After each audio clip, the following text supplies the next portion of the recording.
It was December of 1944. The Ardennes forest was a stark silhouette against a sky heavy with snow. A biting wind whipped the falling flakes horizontally across the frozen ground. Within the frigid confines of an M10 Wolverine tank destroyer, concealed beneath a camouflage net, Private First Class Ray Thompson observed the scene through a misted periscope. His breaths were short, shallow puffs. His gloved hands, though not from fear, trembled with the biting cold that permeated the metal and seeped into his very bones. Approximately 800 yards distant, a column of German tanks, primarily Panzer IV models with a single Tiger I leading, snaked through the trees. Behind them, half-tracks carrying infantry and fuel trucks bringing up the rear advanced. Their objective was a critical intersection. Its capture would sever supply lines and prevent reinforcements from reaching the beleaguered 1001st Airborne Division, which was currently surrounded in Bastogne. Thompson had no authorization to fire. His instructions were clear: observe and report. Yet, he foresaw the impending disaster. Consequently, he made a choice. Without a command, without clearance, Ray Thompson squeezed the trigger, and everything shifted. The rules of engagement. 3 days prior, in a drafty farmhouse near the Belgian front, Ray Thompson sat hunched over a cold metal desk. His commanding officer was briefing the crew of the 702nd Tank Destroyer Battalion. "No one fires without confirmation from command," the officer stated flatly. "I don't care what you witness. I don't care how near they are. We do not reveal our position unless ordered to do so." The room fell silent. The men acknowledged the directive with nods. However, an undercurrent of unease permeated the atmosphere. Everyone was aware of the enemy's swift movements. Outside, the Battle of the Bulge was just commencing. On December the 16th, under the cover of fog and snow, the German army launched its final significant offensive on the Western Front, codenamed Operation Watch on the Rhine. The objective was straightforward: to cleave the Allied line in two, seize Antwerp, and compel a negotiated peace. They attacked with over 200,000 men, more than 1,000 tanks, and achieved complete surprise. American lines buckled. Entire units vanished overnight. Friendly positions shifted hourly. Amidst this chaos, many commanders feared the most significant threat might not be from the front, but from friendly fire originating from behind. Thus, the rule was explicit: await orders. For Thompson, this translated to observation duty. He and his three-man crew were entrenched on a ridge overlooking a forest road north of Neuville, a crossroads town near Bastogne. They possessed excellent cover, a broad field of fire, and a clear, albeit frigid, view of the valley below, but lacked permission to engage. Day and night, Thompson meticulously scanned the terrain. Through his frosted scope, he identified tank tracks, counted pines scarred by treads, and meticulously sketched enemy movements in a notebook his mother had sent him months prior. He logged every detail: range, bearing, wind speed, yet he withheld fire. On one occasion, he tracked a solitary Panzer creeping near a ravine for nearly an hour. No orders materialized. The tank passed. Frustration simmered within him, yet discipline prevailed. He understood his duty and the grave consequences of an ill-judged shot. A single misfired shell could result in a dozen American casualties or expose their position, drawing down an entire German battery in retaliation. However, as the hours crawled by and more enemy vehicles traversed the woods, a new question arose. Was withholding fire truly the safer course of action? Thompson was not reckless. He was precise. He studied German formations with the meticulousness of a mathematician analyzing patterns. He understood their movements, their vehicle configurations for mutual support, their reliance on tight formations, and, crucially, he knew precisely where to strike if the opportune moment arrived. He simply didn't yet realize that he would be the one to define that moment. Who was Ray Thompson? Raymond Charles Thompson was not destined for military service from birth. He spent his formative years in the vast, desolate expanses of western Kansas, where winter winds could strip paint from barns and summer heat baked the wheat fields to the point of cracking like overcooked bread. His father, Charles, operated a small engine repair shop in town. His mother, Anna, taught 7th grade mathematics at the local school. Ray grew up amidst gears, grease, and graph paper. Even as a child, he perceived the world in terms of angles. He could accurately estimate the distance to a grain silo based on the length of its shadow. While other children played with rudimentary slingshots, Ray constructed one incorporating a pulley system and counterweights, striving to achieve maximum projectile distance with absolute precision. He did not join the Army out of a desire for combat. He enlisted in 1942 seeking engineering training, which the Army provided along with pay and a potential future. He received the training. The pay was minimal. The future hinged on his survival in Europe. By the time Thompson reached Normandy, he was 22 years old and already bore the appearance of someone 5 years his senior. His initial combat experience occurred in the hedgerows, where the enemy could be within 10 feet without detection until they opened fire. He witnessed his friend, Jimmy Delgado, perish in a fiery inferno when a Panzer shell struck their half-track in a roadside ditch. Another comrade, Frank Murray, was obliterated by a mine encountered outside St. Lo. Following these events, Thompson ceased to believe in luck, in orders, or in safe distances. He began to place his faith in patterns and routines. He studied tank movements, their stopping points, and the time required for a turret to traverse. He started carrying a small spiral notebook in his jacket. For every German vehicle he encountered, he sketched it, noting its vulnerabilities and blind spots. He spoke little. Other soldiers referred to him as the quiet clock, because when he did speak, his remarks were brief, direct, and typically timed to the second. However, in matters of gunnery, he was exceptionally skilled, not ostentatiously, not rapidly, but with unwavering accuracy, predictable in the most advantageous sense. In the Army's estimation, he was a proficient gunner, disciplined, intelligent, and calm under fire. What they failed to grasp, what even his closest crewmates did not fully comprehend, was that Ray Thompson was also a thinker, a tactician, not merely someone who pulled a trigger, but a man who could perceive a battlefield as a chessboard. And within 3 days, this quiet recruit, with his obsession for angles, would redefine the rules of engagement with a single, decisive burst of firepower. Because occasionally, war does not reward adherence to instructions. It rewards those who recognize when to deviate from them.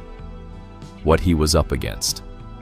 On the morning of December the 19th, 1944, a dense, low-lying fog shrouded the Ardennes. It clung to the branches like smoke, severely limiting visibility and distorting sounds. Yet, through his periscope, Ray Thompson saw them. First, the unmistakable silhouette of a Tiger I tank, a formidable machine with its long barrel and menacing square shoulders.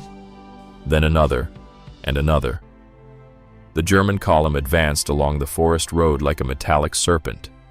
12 vehicles, possibly more. It was a textbook armored assault formation, precise, compact, and disciplined.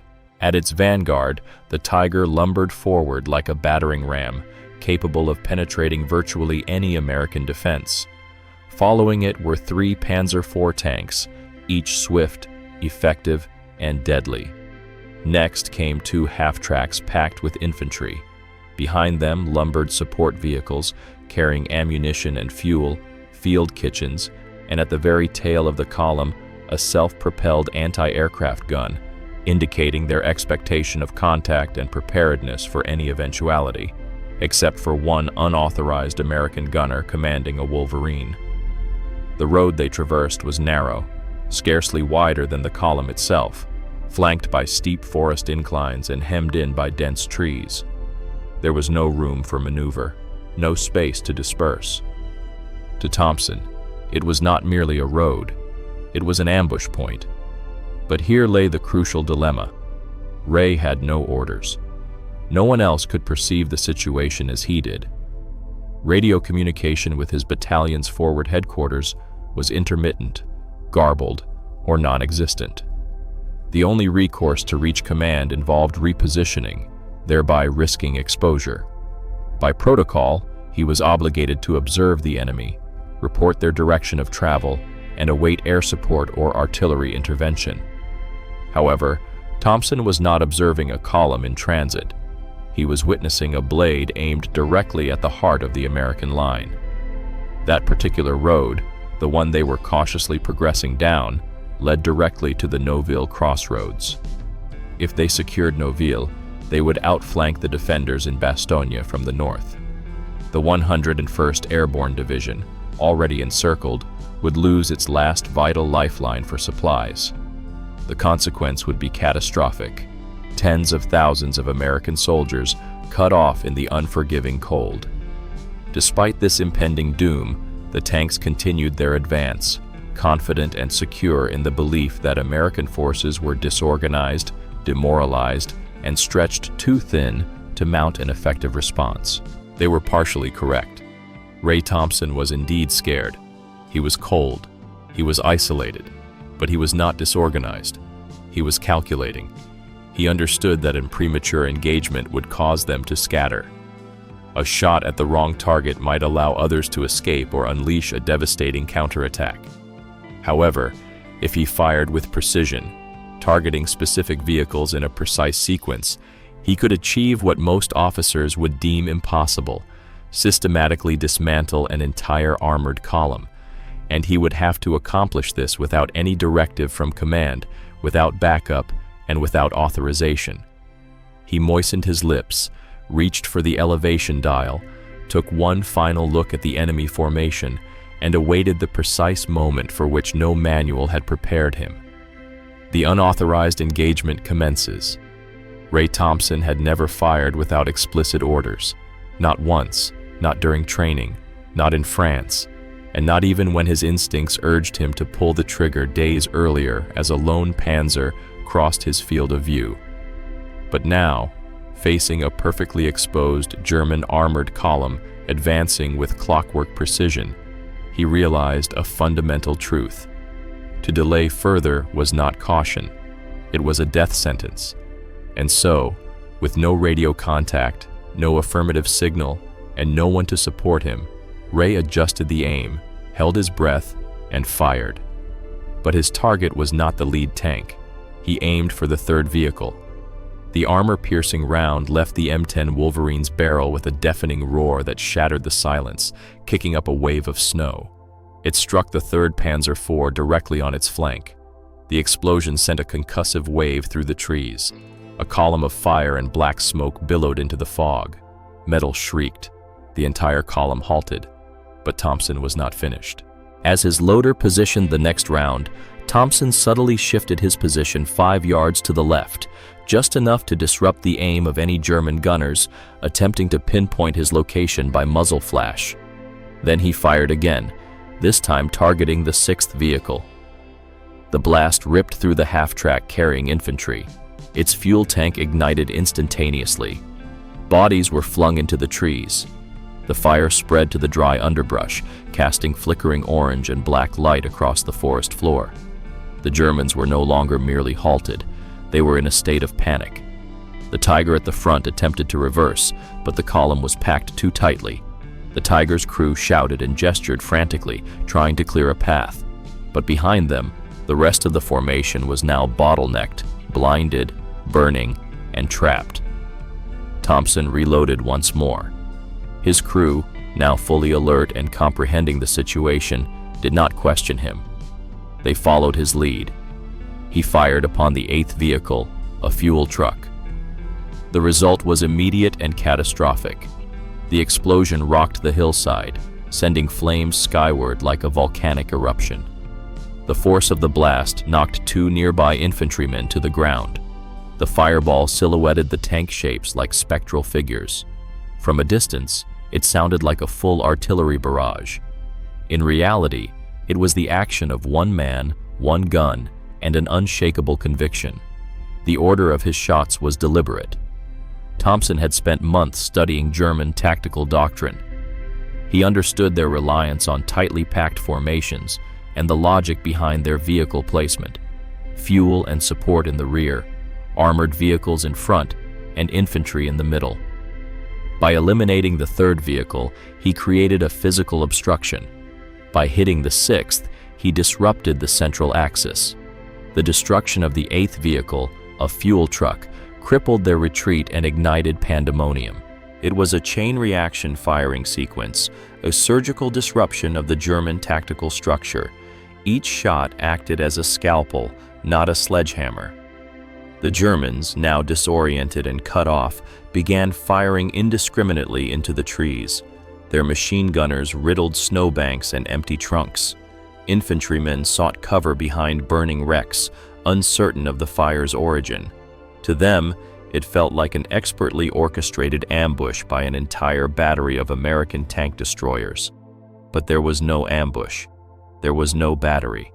Only Ray Thompson and a crew who had ceased to question. As the enemy scrambled in disarray, Thompson repositioned again, utilizing the forest terrain like a sniper. He understood angles and the effective range of his weapon without revealing his precise location. Each new firing position was chosen for concealment, elevation, and to maximize enemy confusion. He was not merely firing, he was dismantling, and each detonation represented another page torn from the German field manual. Destruction in the woods. The Ardennes had fallen silent moments before the first shell. Now it screamed with the cacophony of war. Trees splintered and crashed under the force of the shockwaves. Snow, fire, and shrapnel filled the air like confetti from a hellish celebration. Thompson's third shot had ignited a fuel truck. The fourth round struck a half-track that had attempted to reverse. Its wheels were already spinning in the icy mud when the shell impacted, sending the vehicle's chassis skyward in a twisted arc of steel. The German Tiger at the front was immobilized. Its crew desperately attempted to maneuver backward, but they were trapped between flaming wreckage and the vehicles behind, which were unable to advance without colliding. Their tightly disciplined formation, so effective in open terrain, had become a metallic coffin within the confines of the forest road. From Thompson's vantage point, the unfolding chaos seemed to move in slow motion. He observed soldiers shouting, arms flailing, as confusion devolved into sheer panic. German infantry began to scatter into the woods, abandoning their vehicles. Some sought refuge behind trees, while others sprinted across the snow-covered ground, stumbling and slipping on frozen roots. An officer attempting to gain a better vantage point atop a tank was cut down by a burst from Thompson's coaxial 50 caliber machine gun. The crew inside the M10 was now sweating, not from fear, but from intense physical exertion. The loader's hands were blistered. The assistant gunner's voice was hoarse from shouting coordinates. The interior of the tank smelled of grease, hot metal, and cordite. But Ray Thompson remained an island of calm, utterly focused. Every shot he took was the result of precise calculation, not adrenaline or fury, but pure, practiced mathematics. He repositioned after every 2 rounds. Not drastically, perhaps 10 yards here, 20 yards there, but enough to sow doubt in the aim of any German gunners. Smoke provided concealment. Fog aided his efforts. The terrain offered further advantage. But the true trump card was psychological. They believed there were multiple enemy units. The Germans assumed they had stumbled into an ambush involving several tanks, with some estimates suggesting 4, others as many as 8. There were even reports of American artillery batteries positioned in the hills, though no such batteries existed in that sector. The reality was singular. One M10 tank destroyer, its 3-man crew, and a gunner who was ostensibly under strict orders not to fire. By the 30-minute mark, the The road was choked with burning metal. At least 5 vehicles were completely destroyed, and another 3 were immobilized. Survivors from the rear fuel and support crews had already retreated back down the forest path. The Tiger, finally managing to pivot its turret, swiveled towards the ridge from which Thompson had last fired. Thompson remained unperturbed. He waited. He knew the Tiger's frontal armor was its strongest point, but its sides were its vulnerability. And at the precise moment it turned, when its hull exposed a mere sliver of its flank during repositioning, that was the critical window. The 5th shell left the barrel and found its mark. A blindingly bright flash erupted from the Tiger's side. For a fleeting second, it held. Then, its internal ammunition began to cook off. The entire turret was launched upward in a fiery plume, landing several yards away. The blast was so violent that it knocked the German anti-aircraft gun at the rear off balance. Its gunners, stunned, dropped their weapons and fled into the trees. Smoke now poured into the forest like low-lying clouds. The wreckage glowed eerily in the gray morning light, and the road that had once served as a conduit of armored power was now a fiery bottleneck of destruction. One of Thompson's crew members looked at him and asked, "Are we still going to be court-martialed for this?" Thompson offered no reply. He simply loaded another round. The task was not yet complete. The German perspective. A phantom battery. Hours later, undergoing interrogation in a makeshift American holding tent, a captured German lieutenant, his face smudged with ash, his coat partially burned, his eyes glazed with shock, struggled to articulate his experience. He spoke in fits and starts, stammering and pausing. "There were many guns," he stated in broken English. "Perhaps 6, perhaps more. We were attacked by a full battery." American intelligence officers exchanged glances. There had been no battery, not even a full unit.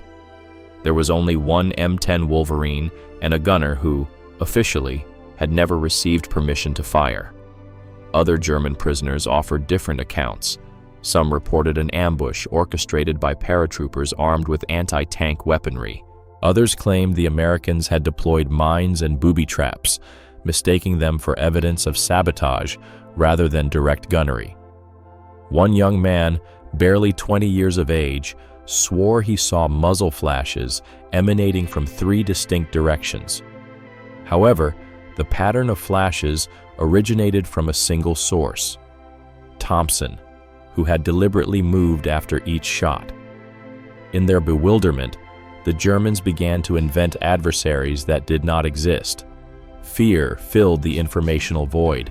Even seasoned tank commanders reported observing American armored silhouettes deeper within the trees.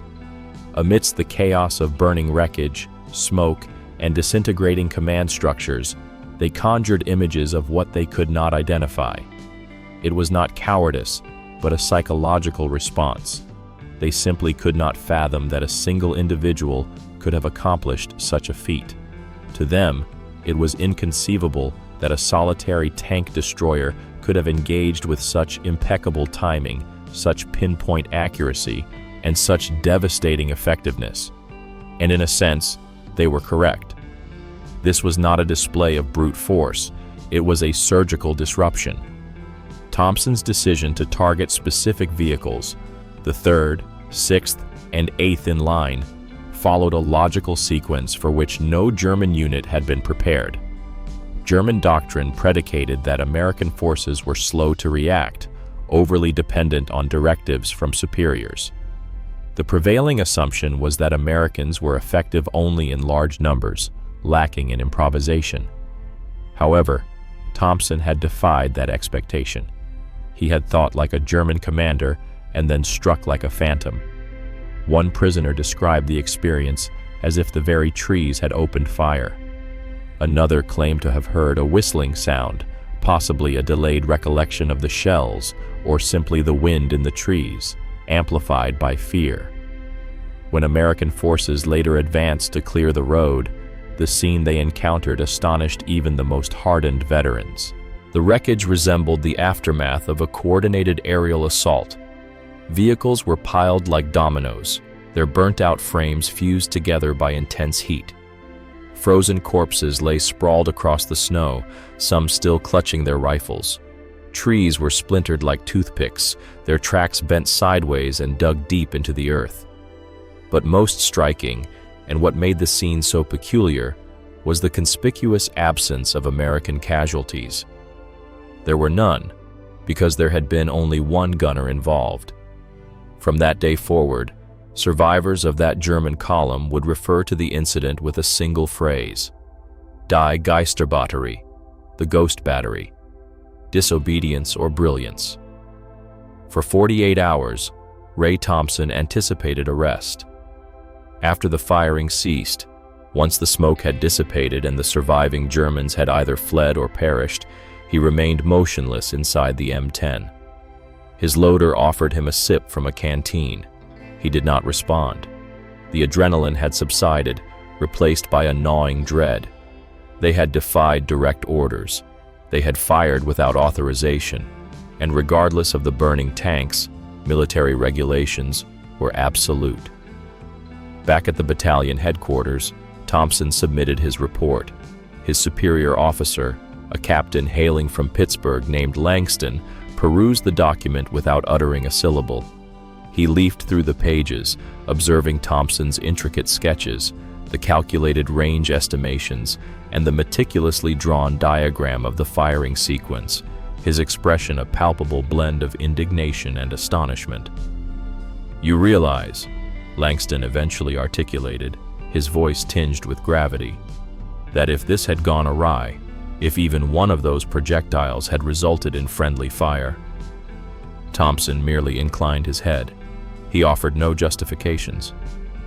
"I knew what I witnessed," he stated with quiet conviction. Langston fixed his gaze upon him, then released a measured breath. "No one sanctioned this, Thompson. Do you grasp that?" Thompson affirmed his understanding. Langston did not immediately initiate disciplinary proceedings, not at that juncture. Instead, he declared, "Go and get some rest. I need to forward this report to higher command." The term higher command signified division headquarters, which in turn implied intense scrutiny, often culminating in punitive action, particularly for enlisted personnel who deviated from established protocols. Thompson rejoined his crew, who were similarly subdued. There was no effusive praise, no triumphant celebration. They all awaited the inevitable consequence. However, retribution was not instantaneous, as another development preceded it. The reconnaissance units from the 1001st Airborne Division arrived. They emerged from the direction of Noville 2 days hence, their countenances gaunt, their eyes rimmed with the fatigue of sleepless nights and prolonged exposure to the elements in the trenches. They had anticipated encountering a thoroughfare congested with enemy armor. Instead, they discovered the mangled remnants of German military vehicles. They inquired which unit had achieved this feat. Langston replied that it was not an entire unit, but a solitary gunner. News of this extraordinary accomplishment propagated with a speed that far outstripped official directives. In mess halls, serving the logistical support lines, and via the radios of various battalions, conversations began to circulate about the individual from Kansas who had single-handedly annihilated an entire Panzer Column. Some accounts embellished the narrative, claiming it was 10 tanks, that he had accomplished this with merely 5 rounds, and that he had employed ricocheting shots with the finesse of a skilled billiards player. Yet, amidst the burgeoning legend, the formal investigation commenced. Division intelligence meticulously reviewed Thompson's field notes. They interviewed the loader, the assistant gunner, and even attempted to contact higher command to verify Thompson's radio communication status on that particular day. They could not substantiate a charge of disobedience, as there was no definitive record of orders being received. The communication lines had been obstructed. Thompson's crew had made efforts to report, but no response was forthcoming. What they could definitively confirm, however, was the casualty count of enemy equipment. 7 vehicles were rendered completely inoperable. 4 additional vehicles were disabled. Not a single American life was lost. One crucial strategic objective, the North Road leading to Noville, remained secure. One besieged airborne unit, cut off from resupply, was reconnected to its logistical support, and one decision, made in silence and without explicit authorization, had preserved the integrity of that vital corridor. Langston was summoned to convey the final disposition. He anticipated a reprimand. What he received, however, was far more unconventional. The division commander stated, "Do not include this in the official briefing. Not yet, but inform your gunner that we will be observing his performance." Thompson did not receive a commendation, not at that time. However, he was not subjected to a court-martial.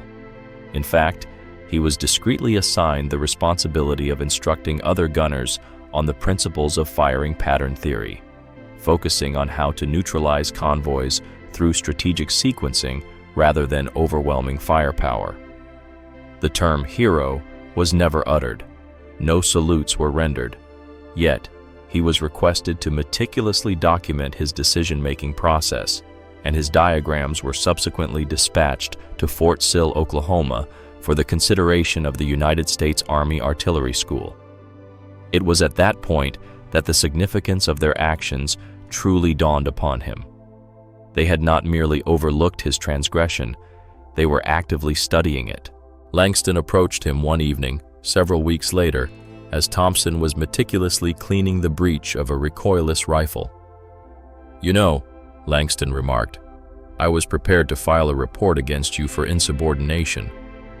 Thompson looked up. Langston offered a slight shrug.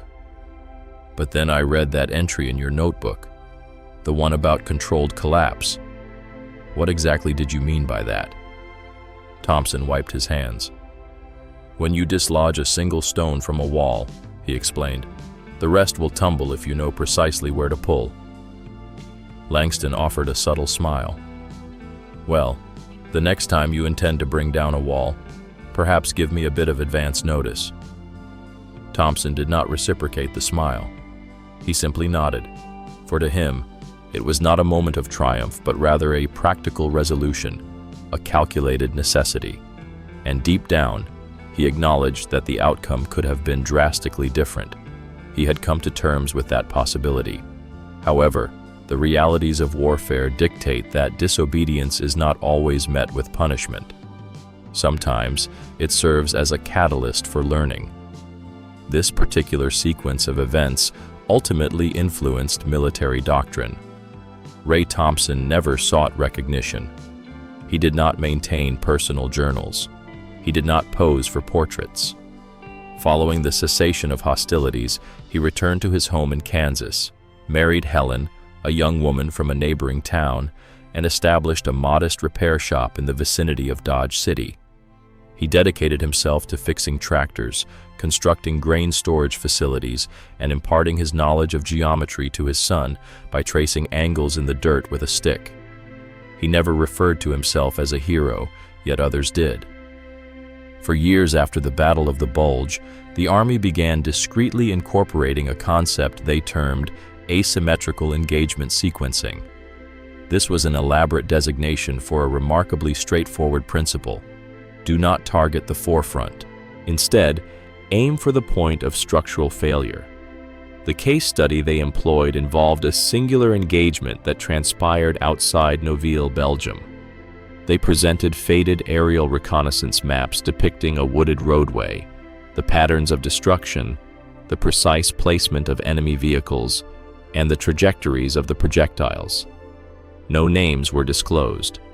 The document itself was unclassified, yet it remained relegated to artillery doctrine manuals, largely overlooked by the majority of officers. Nevertheless, students at Fort Sill and subsequently at Fort Benning studied it diligently because of its efficacy, because it preserved lives, and because it fundamentally altered the perception of what a solitary gunner could accomplish, not through sheer firepower, but through an understanding of geometry, logical deduction, and a willingness to act decisively when official communication faltered. Decades later, A colonel who had studied Thompson's engagement as a young lieutenant would succinctly summarize it. He did not defy orders. He operated beyond their limitations. It presented a profound paradox.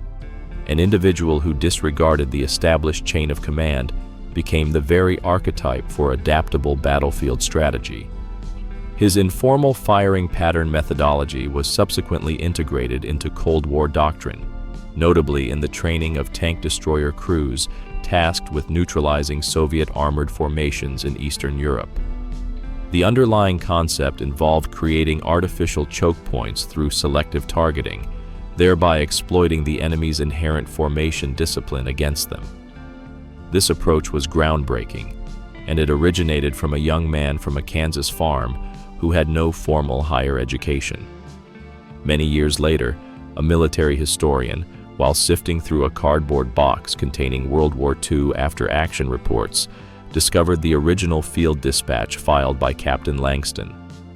The document bore the imprint of a faded red stamp. The historian located Thompson, then in his 80s, a quiet man with diminished hearing, residing in a modest home with his wife and their cat, Murphy. He inquired of Rye about the events of that day in the Ardennes. Rye took a considerable pause before responding, then said, "I recall the trees. I remember the profound stillness that preceded the initial discharge, as if the entire world were holding its breath." He spoke not of victory, nor of glory, nor of regret, but solely of precision and of necessity. When questioned about his decision not to await orders, he replied, "Because by the time the radio would have been functional, it would have been too late." He then paused and added, "I did not violate the regulations. I merely stepped beyond them for a brief period, long enough to accomplish what needed to be done." That response never found its way into the official historical records. However, it left a lasting impression on the historian, and perhaps it has now left an impression on you. Ray Thompson did not single-handedly win the war, but he secured a crucial road. He protected a column of paratroopers. He preserved a critical moment. And in the context of warfare, such achievements can hold immeasurable significance. He served as a poignant reminder to the Army that courage is not always a thunderous declaration.